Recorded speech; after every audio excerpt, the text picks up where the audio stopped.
കോഴിക്കോട് ലത്തീൻ അതിരൂപതയുടെ പ്രഥമ arch ബിഷപ്പായി doctor Varghese Chakkalakkal ചുമതലയേറ്റു.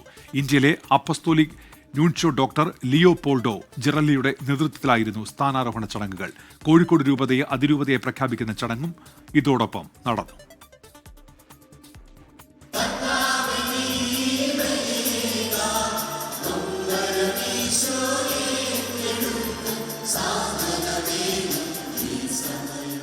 സ്ഥാപിതമായി 102 വർഷം പൂർത്തിയാകുമ്പോഴാണ് കോഴിക്കോട് രൂപതയെ അതിരൂപതയായി ഉയർത്തിയത്. ആദ്യ ആർച്ച് ബിഷപ്പായി ഡോക്ടർ വർഗീസ് ചക്കാലക്കൽ ചുമതലയേറ്റു.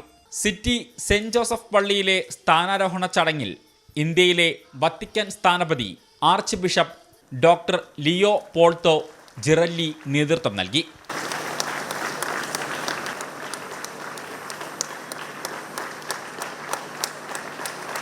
ഏപ്രിൽ 12 വൈകിട്ട് കോഴിക്കോട് ബിഷപ്പ് ഹൗസിൽ വെച്ചാണ് കോഴിക്കോട് രൂപതയെ അതിരൂപതയായും ബിഷപ്പ് ഡോക്ടർ വർഗീസ് ചക്കാലക്കലിനെ ആർച്ച് ബിഷപ്പായും നിയമിച്ചുകൊണ്ടുള്ള ഫ്രാൻസിസ് മാർപ്പാപ്പയുടെ ഉത്തരവ് വായിച്ചത്. കോട്ടപ്പുറം രൂപതയിലെ മാള, പള്ളിപ്പുറം, സെന്റ് ആന്റണീസ് ഇടവക അംഗമാണ് ബിഷപ്പ് ഡോക്ടർ വർഗീസ് ചക്കാലക്കൽ.